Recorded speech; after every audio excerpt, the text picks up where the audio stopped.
तो एसएचएम में आज हम लोग एनर्जी इन एसएचएम पे सवाल करेंगे, ठीक है। पहले कुछ बातें याद दिला दें एनर्जी इन एसएचएम पे। हम लोग ये चर्चा किए थे कि d square x by dt square is equals to minus omega square. ये एसएचएम का डिफरेंशियल इक्वेशन है। कौन सा इक्वेशन है? सेकंड ऑर्डर का डिफरेंशियल इक्वेशन है एसएचएम का। फिर लोग ये भी चर्चा किए थे कि ये जो d square x by dt square है इसको एक्सलेशन कहते हैं और एसएचएम में acceleration minus omega square x होता है। इसको आप ऐसा भी कह सकते हैं कि एक्सलेशन डिस्प्लेसमेंट के डायरेक्टली प्रोपोर्शनल होता है और ये माइनस साइन बता रहा है कि ऑपोजिटली डायरेक्टेड होता है। ये एसएचएम का एक डेफिनेशन दिया। अगर दोनों साइड मास मल्टीप्लाई कर दें तो ये ma बन जाएगा फोर्स और इधर minus m omega square x बनेगा और इस m ओमेगा स्क्वायर को k कहते हैं। तो force is equals to minus kx बनेगा। यहाँ पे दो पॉइंट है। ये जो फोर्स है ये तो स्प्रिंग फोर्स का फॉर्मूला है। तो स्प्रिंग ब्लॉक सिस्टम एसएचएम का एक क्लासिकल एग्जांपल है और इस k को हम लोग स्प्रिंग कांस्टेंट या फोर्स कांस्टेंट कहेंगे जिसका एसएचएम में वैल्यू m ओमेगा स्क्वायर होता है। एसएचएम में स्प्रिंग कांस्टेंट का वैल्यू कितना होता है? m omega square. अगर आपको इलास्टिसिटी डिस्कशन याद हो तो वहां पे होता था spring constant a gamma by L not. a था cross sectional area, L not था इनिशियल लेंथ और गामा था यंग्स मॉडुलस। तो इलास्टिसिटी में spring constant a gamma by L not होता है और यहां पर m ओमेगा स्क्वायर होता है। अगर k m ओमेगा स्क्वायर होता है तो ओमेगा हम लोग निकाल सकते हैं और ये आएगा under root k by m। तो इस ओमेगा को क्या बोलते हैं? Angular frequency. What is omega? Angular frequency. तो अगर आपसे एंगुलर फ्रीक्वेंसी पूछे एसएचएम का तो वो होगा under root k by m। SHM बोले या स्प्रिंग ब्लॉक सिस्टम बोले एक ही बात समझना है ना। जब तक कोई नया सिस्टम नहीं बताएगा तब तक हमारे लिए एसएचएम का मतलब कौन सिस्टम होगा? Spring block system. ओमेगा होता है 2 पाई f, तो 2 pi f is equals to under root k by m हो गया। तो f इज इक्वल्स टू हो जाएगा 1 by 2 pi under root k by m। f क्या होता है? फ्रीक्वेंसी। ये एसएचएम की फ्रीक्वेंसी का फार्मूला है और फ्रीक्वेंसी का उल्टा टाइम पीरियड होता है तो इसका टाइम पीरियड का ये फार्मूला होता है 2 pi under root m by k। ये फॉर्मूला याद रखना है। टाइम पीरियड कितना होता है? 2 pi under root m by k। यहां पर हम लोग एक डेफिनेशन और याद रखते हैं एसएचएम का कि ये जो फोर्स है ये डिस्प्लेसमेंट के डायरेक्टली प्रोपोर्शनल है और अपोजिटली डायरेक्टेड है। तो एसएचएम का ये भी एक डेफिनेशन है और बहुत ही फेमस डेफिनेशन है कि in SHM force is directly proportional to displacement and oppositely directed. ये बेसिक ज्ञान होना चाहिए। अब लोग आज का चर्चा में जो फॉर्मूला इस्तेमाल करेंगे वो है एनर्जी का। पहला एनर्जी है काइनेटिक एनर्जी। अब काइनेटिक एनर्जी का फॉर्मूला जानते ही हाफ mv स्क्वायर होता है। अब आपको कोई फॉर्मूला याद नहीं रखना है, कुछ पॉइंट्स खाली याद रखना है। काइनेटिक एनर्जी होता है हाफ mv स्क्वायर और v का फॉर्मूला एसएचएम में हम लोग डिफाइन किए थे omega under root a square minus x square. इसको यहां रख दीजिए v का वैल्यू तो ये काइनेटिक एनर्जी का फॉर्मूला बन गया। हाफ m के जगह m और v स्क्वायर, इसका स्क्वायर हो गया omega square bracket a square minus x square. और इस m ओमेगा स्क्वायर को अभी बताए k बोलते हैं तो इस फॉर्मूले को half k a square minus x square में लिख सकते हैं। ये जो काइनेटिक एनर्जी है ये कांस्टेंट नहीं है भाई। एसएचएम में कुछ भी कांस्टेंट नहीं होता। एसएचएम में कोई भी चीज कांस्टेंट नहीं होता। ये वेरिएबल है क्योंकि देखिए इसमें x है। जैसे जैसे x बदलेगा ये काइनेटिक एनर्जी भी बदलेगा। काइनेटिक एनर्जी वेरिएबल है। जब x का वैल्यू 0 होगा, जब x का वैल्यू 0 होगा तब ये काइनेटिक एनर्जी कितना होगा? Half k square. उसको बोलेंगे मैक्सिमम काइनेटिक एनर्जी। तो काइनेटिक एनर्जी मैक्सिमम कितना होगा? Half k square. कब? जब x का वैल्यू 0 होगा। इसको मीन पोजीशन कहते हैं। और जब x का वैल्यू a या माइनस a रख दोगे तो काइनेटिक एनर्जी 0 हो जाएगा। तो काइनेटिक एनर्जी 0 हो जाएगा कब? एक्सट्रीम पोजीशन पे, मतलब x is equals to a या माइनस a पे। इस बात को अगर वहां दिखाएं ग्राफ के थ्रू एनर्जी और x के बीच तो काइनेटिक एनर्जी एक्सट्रीम पोजीशंस पे 0 होता है और मीन पोजीशन पे मैक्सिमम होता है। तो काइनेटिक एनर्जी का ये डाउनवर्ड पैराबोला वाला ग्राफ। इसी तरह पोटेंशियल एनर्जी का फार्मूला पूछे तो भाई एसएचएम तो एक स्प्रिंग ब्लॉक सिस्टम है तो स्प्रिंग का पोटेंशियल एनर्जी कितना होता है, हाफ के एक्स स्क्वायर। पोटेंशियल एनर्जी भी एक्स पे डिपेंड कर रहा है, तो पोटेंशियल एनर्जी भी वेरिएबल है। जब एक्स का वैल्यू 0 लेंगे तब पोटेंशियल एनर्जी भी क्या होगा, 0 होगा। एक्स 0 पुट करोगे तो पोटेंशियल एनर्जी क्या आएगा, और जब x का वैल्यू a या माइनस a लेंगे तब पोटेंशियल एनर्जी मैक्सिमम होगा। दो बात को और करिए, पोटेंशियल एनर्जी जब 0 है कहां पर, मीन पोजीशन पर, वहीं पर काइनेटिक एनर्जी देखो मैक्सिमम है ना। और जब काइनेटिक एनर्जी 0 है जो कि एक्सट्रीम पोजीशन है, वहीं पर पोटेंशियल एनर्जी मैक्सिमम है, हाफ के स्क्वायर। और पोटेंशियल एनर्जी का मैक्सिमम वैल्यू पूछे या काइनेटिक एनर्जी का मैक्सिमम वैल्यू पूछे, सेम है। अगर पोटेंशियल एनर्जी को ग्राफिकली दिखाएं तो 0 होता है मीन पोजीशन पर और एक्सट्रीम्स पर मैक्सिमम। तो ये जो गुलाबी कलर का दिख रहा है ये पोटेंशियल एनर्जी का है, अपवर्ड पैराबोला। जबकि अगर टोटल एनर्जी पूछे, दोनों का सम, मैकेनिकल एनर्जी, तो अगर दोनों को सम करेंगे तो हाफ के, देखिए दोनों से कॉमन, यहाँ a square minus x square plus x square, तो बचेगा हाफ के स्क्वायर। अब इसमें देखिए कहीं भी x नहीं, तो टोटल एनर्जी या मैकेनिकल एनर्जी एसएचएम में कंजर्व रहता है, कांस्टेंट रहता है। इसलिए मैकेनिकल एनर्जी ग्राफ ये येलो वाला देखिए कांस्टेंट बना है, ठीक। ये एनर्जी एसएचएम हुआ। अब इस पे हम लोग सवाल देखते हैं। पहला सवाल नीट 2007 में आया हुआ है, और सवाल क्या है देखिए, सवाल है कि the particle executing SHM has kinetic energy this. Kinetic energy का फॉर्मूला लिखा हुआ है K not cos square omega T. अब जरा समझिएगा, ये जो कॉस है इसका वैल्यू कहां से कहां तक होता है, -1 होता है मिनिमम, और मैक्सिमम कितना होता है, 1। जब कॉस का वैल्यू 1 होगा तब कॉस स्क्वायर भी 1 होगा, तो ये मैक्सिमम वैल्यू कॉस स्क्वायर का कितना हो सकता है, 1 हो सकता है। मतलब अगर हम काइनेटिक एनर्जी मैक्सिमम पूछे कितना हो सकता है, तो आप कहेंगे जब ये 1 होगा तब काइनेटिक एनर्जी मैक्सिमम होगा कितने के बराबर, K नॉट के बराबर।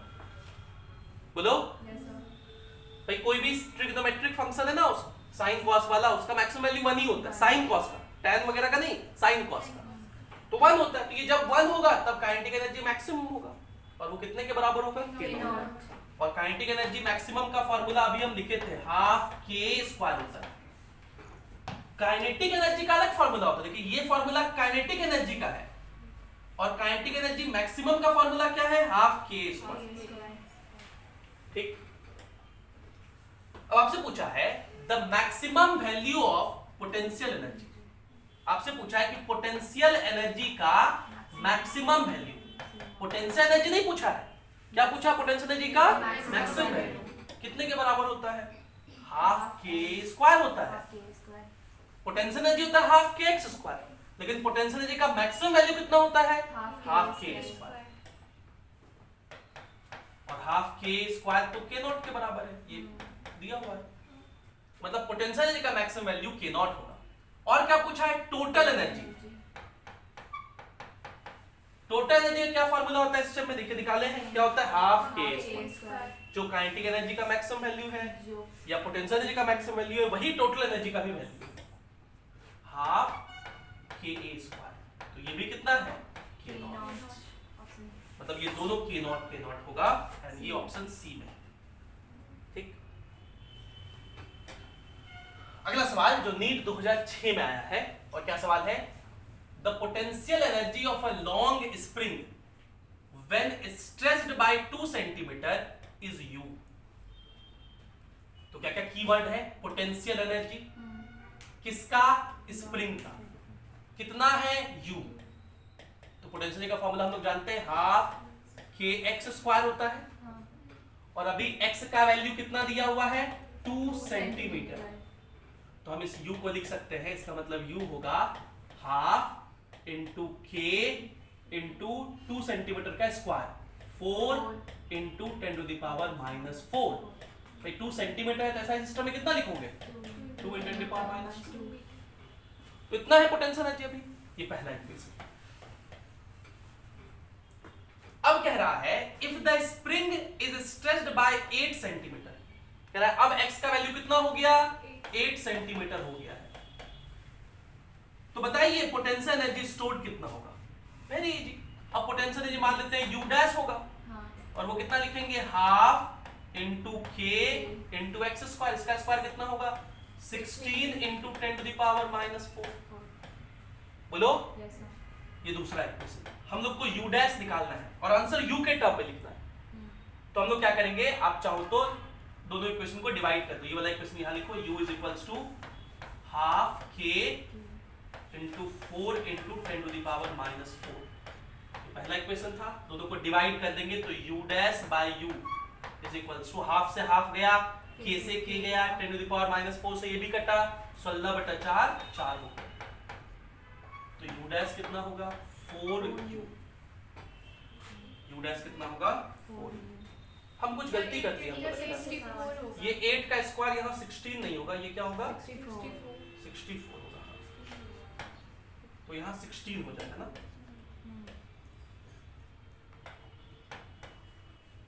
16 होगा, ये डी नहीं, बी ऑप्शन सही है सर।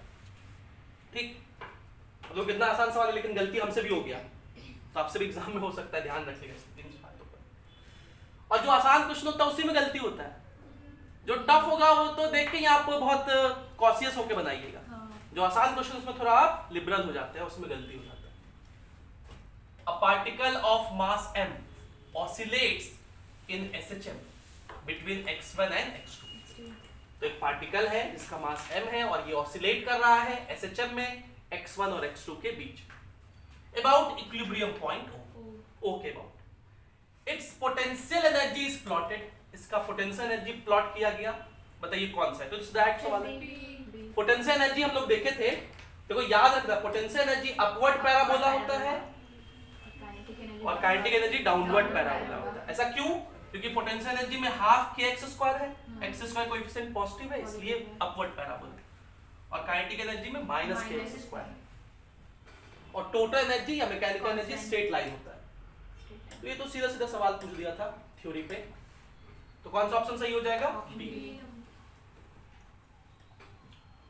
अगला सवाल देखिए, the potential energy of a simple harmonic oscillator. तो पोटेंशियल एनर्जी बताना है आपको। पोटेंशियल एनर्जी का फॉर्मूला कितना होता है? हाफ के x square. Potential energy of a simple harmonic oscillator कब? When the particle is halfway to its end point. End point से हाफ वे पे है। एंड पॉइंट मतलब एम्पलीट्यूड, मैक्सिमम दूरी को क्या बोलते हैं? एम्पलीट्यूड। उस पे उसके आधा पे है, हाफ वे पे है, मतलब x का वैल्यू कितना बोल रहा है? a/2 है। तो बताना कितना होगा E के टर्म में, जिसमें E क्या है? Total energy. तो भाई रख दीजिए हाफ के एक्स स्क्वायर हो जाएगा a²/4, और टोटल एनर्जी E कितना होता है? हम लोग याद किए हैं, हाफ के स्क्वायर होता है। अभी पीछे दिखाए थे टोटल एनर्जी कितना होता है? हाफ के स्क्वायर। तो आप देखिए इस हाफ के स्क्वायर को E लिख सकते हैं, ये हो जाएगा E/4। इजी पीजी ज़पेरी से। ठीक, अगला सवाल देखिए, a particle is executing SHM of amplitude A। It's potential energy is maximum when the displacement from position of maximum kinetic energy is। अभी लाइन आपको समझ में नहीं आया होगा, सबको सवाल ये पूछ रहा है कि इसका पोटेंशियल एनर्जी जो है वो मैक्सिमम कहां पर होगा, ये बताइए। तो पोटेंशियल एनर्जी मैक्सिमम कहां पर होता है? एक्सट्रीम्स पर। कहां पे मैक्सिमम होता है? हाफ के एक्स स्क्वायर। तो जब एक्स ज्यादा होगा तब पोटेंशियल एनर्जी भी ज्यादा होगा, तो एक्सट्रीम्स पे होता है। तो potential energy maximum x is equals to a पे होता है। किस पर होता है? लेकिन आपको x नहीं पूछा है, आपको डिस्प्लेसमेंट पूछा है। कब? डिस्प्लेसमेंट बताइए कहां? From position of maximum kinetic energy. Maximum kinetic energy जहां पर होता है, वहां से मैक्सिमम पोटेंशियल एनर्जी का डिस्टेंस क्या है? तो भाई काइनेटिक एनर्जी मैक्सिमम कहां होता है? मीन पोजीशन पर। कहां होता है? मतलब x इज इक्वल्स टू 0 पर। बोलो, काइनेटिक एनर्जी मैक्सिमम कहां होता है? मीन पोजीशन पर, x इज इक्वल्स टू 0 पर। और पोटेंशियल एनर्जी मैक्सिमम कहां होता है? x is equals to a पर। उन दोनों के बीच का डिस्टेंस कितना? a। नहीं, प्लस माइनस a। आई बात समझ में? इस सवाल का लैंग्वेज क्या था? आगे चलिए A body of mass m is performing SHM of amplitude small a. The restoring force, हम लोग जो फोर्स लिखते हैं ना कि -kx, उसको restoring force भी कहते हैं क्योंकि ऑपोजिट होता है x के. The total energy depends on, तो भाई टोटल एनर्जी का फॉर्मूला हम लोग जानते हैं, हाफ k एम्पलीट्यूड, यहाँ स्मॉल a लिखा है इसलिए स्मॉल a लिखते हैं. तो किस पर डिपेंड करता है, k पर और a पर. तो इसमें kx लिखा हुआ है, इसमें k लिखा हुआ है, तो ये सही. ठीक, इजी पीजी. अच्छा, कैसे पूछता पोटेंशियल एनर्जी किस पे डिपेंड करता है, तो k और x पर. और काइनेटिक एनर्जी k a और x तीनों पे, क्योंकि उसके फॉर्मूले में तीनों आते हैं. अगला पूछा है इन SHM when displacement is 1/2 of amplitude, मतलब x कितना है, एम्पलीट्यूड का 1/2 है. व्हाट फ्रैक्शन, आपको फ्रैक्शन बताना है. अब क्या बताना है, फ्रैक्शन मतलब होता है बटा, ऐसे कुछ न्यूमरेटर होगा कुछ डिनोमिनेटर होगा. व्हाट फ्रैक्शन ऑफ, किसका फ्रैक्शन बताना है, टोटल एनर्जी का इज काइनेटिक एनर्जी. मतलब काइनेटिक एनर्जी टोटल एनर्जी का कितना फ्रैक्शन है. तो इसमें कौन ऊपर लिखा है कौन नीचे, अंग्रेजी में सब उल्टा होता है. इसमें देखो काइनेटिक एनर्जी का फ्रैक्शन पूछा है टोटल एनर्जी के साथ, मतलब टोटल एनर्जी नीचे होगा, काइनेटिक एनर्जी ऊपर, है ना. किसका फ्रैक्शन, तो जिसका फ्रैक्शन पूछे वो नीचे होता है, कितना तो वो ऊपर होता है. तो मतलब बेसिकली आपसे kinetic energy by total energy पूछा है. तो आप काइनेटिक एनर्जी का फॉर्मूला लिखो. काइनेटिक एनर्जी होता है half k a square minus x square. ठीक, तो निकालो half k a square minus x square. इसका स्क्वायर कितना हो जाएगा, a स्क्वायर बाय 4. हो जाएगा हाफ k, यहाँ गया 3a स्क्वायर बाय 4. आप रख दीजिए फ्रैक्शन. काइनेटिक एनर्जी कितना है, half k 3a square by 4 by total energy कितना है, half k a square. Half k square cut गया, कितना फ्रैक्शन बचा, 3/4. कितना बचा, 3/4. अगला सवाल देखिए. ये थोड़ा सा ना करेक्टेड वर्जन मैंने लिखा है, थोड़ा सा बुक पे जो लिखा हुआ है उसमें लैंग्वेज में एक जगह गलती है. A linear SHM of force constant k दिया हुआ है and displacement from mean 0.01 has total energy 160 joule. Find potential energy at this instant. ये सवाल होना चाहिए था. तो आपसे पोटेंशियल एनर्जी पूछा है, तो आप जानते हैं पोटेंशियल का फॉर्मूला क्या होता है, हाफ kx स्क्वायर. तो हाफ इनटू k दिया हुआ है हम लोग को, 2 × 10⁶ इनटू x. x होता है डिस्प्लेसमेंट फ्रॉम मीन, इसी को x बोलते हैं. तो x कितना दिया हुआ है 0.01, उसका स्क्वायर. तो ये 10⁻² लिखा हुआ है, उसका स्क्वायर 10⁻⁴ इतना जूल होगा. ये 2 कट गया, ये हो जाएगा 100 जूल. तो इस क्वेश्चन का आंसर तो 100 जूल हो जाएगा. लेकिन मान लीजिए इस क्वेश्चन में पूछता है कि बताइए also find kinetic energy.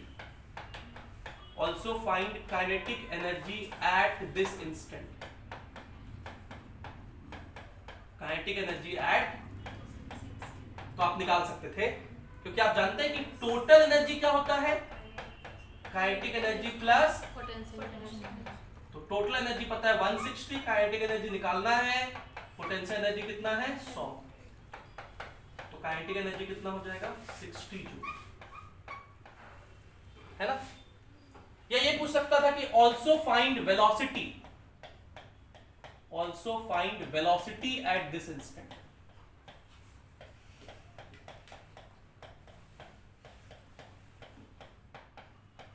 If mass is equals to 2 kg, मास कितना है 2 kg. तो आप जानते हैं काइनेटिक एनर्जी क्या होता है, हाफ mv². बोलो. और अब आप काइनेटिक एनर्जी निकाल चुके हैं यहां से, कितना 60 is equals to half into m कितना दिया हुआ है 2 into v².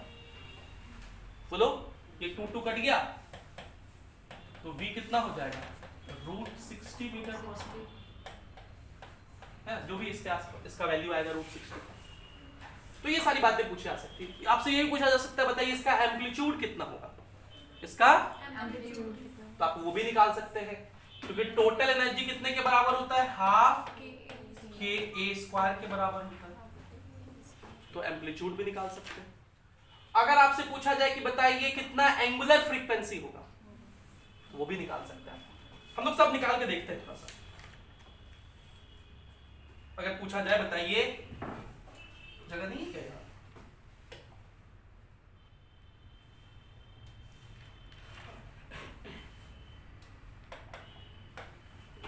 also find amplitude and angular frequency and time period, सब बात पूछ ले रहा है आपसे, तो आप सारी बातें बता सकते हैं। अब देखिए एम्पलीट्यूड कैसे निकालेंगे, इस फार्मूले से टोटल एनर्जी क्या होता है, हाफ के स्क्वायर होता है ना, तो टोटल एनर्जी हो गया 160 is equals to half into k का वैल्यू कितना दिया हुआ है, इंटू ए स्क्वायर, तो ये 2 कटा, ये 10⁻6 इधर आ जाएगा, तो 160 into 10⁻⁻6 is equals to a square,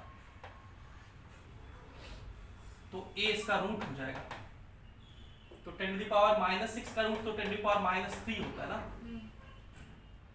और 160 का रूट कितना होगा, 169 होता है 13 का स्क्वायर होता है 169, और 12 का होता है 144, तो 12 और 13 के बीच में होगा, तो मैं सिंपलिसिटी के लिए 12.5 ले लेता हूँ।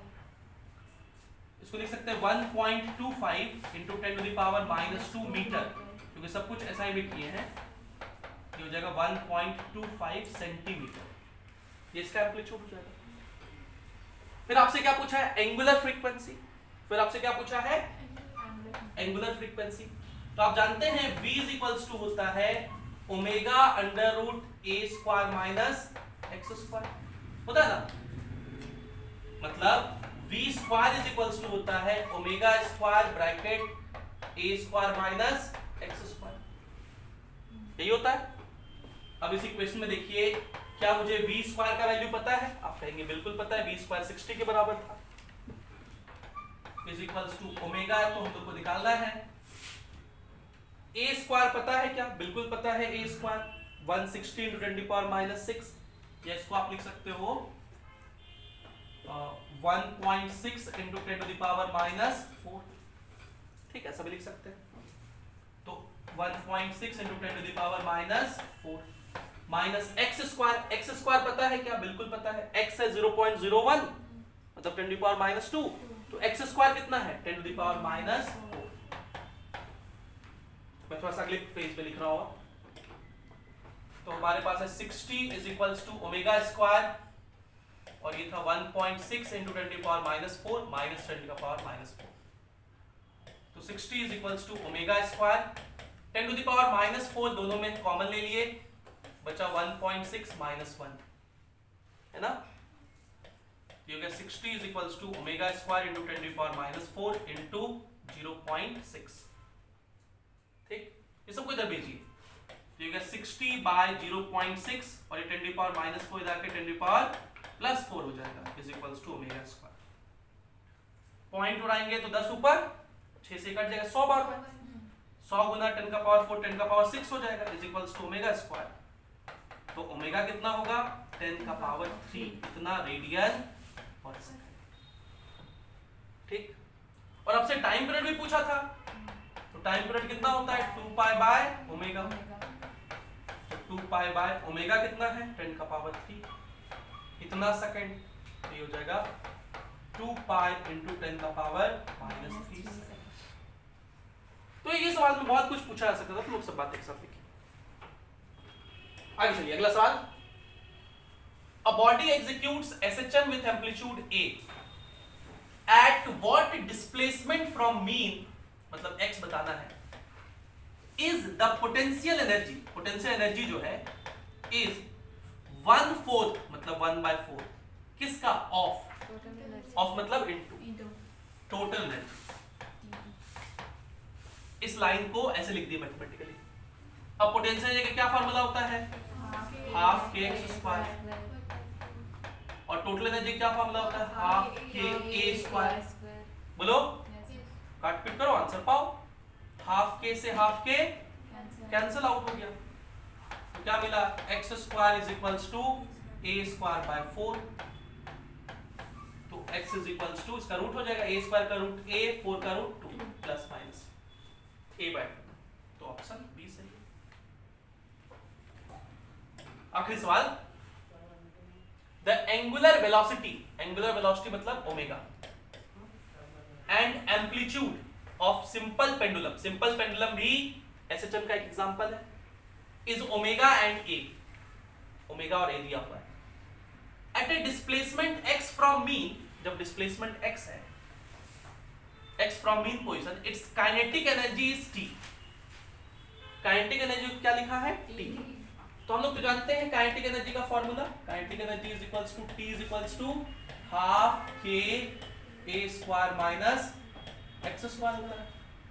बोलो, and potential energy is v, potential energy का फॉर्मूला भी हम लोग जानते हैं, v is equals to half के एक्स स्क्वायर।